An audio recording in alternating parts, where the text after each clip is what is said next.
राधे राधे। मैं आपका अपना भूवर यादव। आज भूवर अखाड़ा पर हमारे सारे पहलवान देखिए, सारे पहलवान लोग मतलब बैठे हुए हैं। गोरखपुर जिले से जो है जितेंद्र यादव डोरवा ग्राम है, वहाँ से आए हुए हैं। और हम लोग आज जो है सारे पहलवानों को बादाम रगड़ा पिलाएंगे। बादाम रगड़ा इसलिए हम लोग पिलाएंगे कि हम लोग कुश्ती जो लड़ने के बाद तगड़ा हो जाए, इसीलिए बादाम रगड़ा पिलाएंगे। देखिए अपने हाथों से भूवर, मैं आपका अपना भूवर हूँ, और भूवर में मैं अपने हाथों से जो है जितेंद्र यादव को, इनकी पूरी टीम को जो बादाम रगड़ा पिलाएंगे। सन्नी पहलवान सलेमपुर से, सन्नी पहलवान जो है सलेमपुर से है। काफी शानदार कैसा लग रहा है? बहुत अच्छा लग रहा है। यहाँ का खाना बहुत अच्छा है। लड़के मेहनत करे आगे बढ़े जी।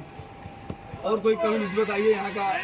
सब व्यवस्था है यहाँ, कोई व्यवस्था की कमी नहीं है यहाँ जी। सब व्यवस्था मिलेगा जो। और आप कहाँ से आए हैं ये भी बता दीजिए थोड़ा हमारे कहाँ कुश्ती अब लड़े हैं? कुश्ती तो बहुत लड़े हैं, जिला स्टेट इंटरनेशनल तक लड़े हैं कुश्ती है। नेशनल पार्टिसिपेट किए हैं जी। स्टेट में कई बार मेडल हमारा है जी।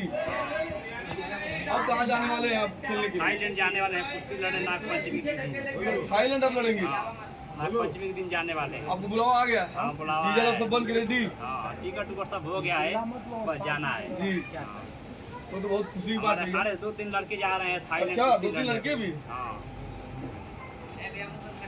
आप तो भैया गजब प्रैक्टिस करते हैं। आप तो देखिए टार्जन है पूरा एकदम। टार्जन शब्द आप वही के लिए लगता है बना ही है। जितेंद्र यादव जी पहलवान जी हैं, इनका स्टाफ ग्राम पे गोल जी। कितना फॉलोअर आपके हैं? 18 के हैं। 18 के हुआ है इस टाइम। और फेसबुक पे इनका जो 25 के हुआ है। क्या आपकी आईडी का नाम भैया जी? जितेंद्र यादव जी। सिंपल आप जितेंद्र यादव डालेंगे तुरंत आ जाएगा। ये देखिए एकदम मावा हो गया, मावा की तरह जो कि बादाम रगड़ा एकदम तैयार किया जा रहा है। मावा की तरह बन गया एकदम।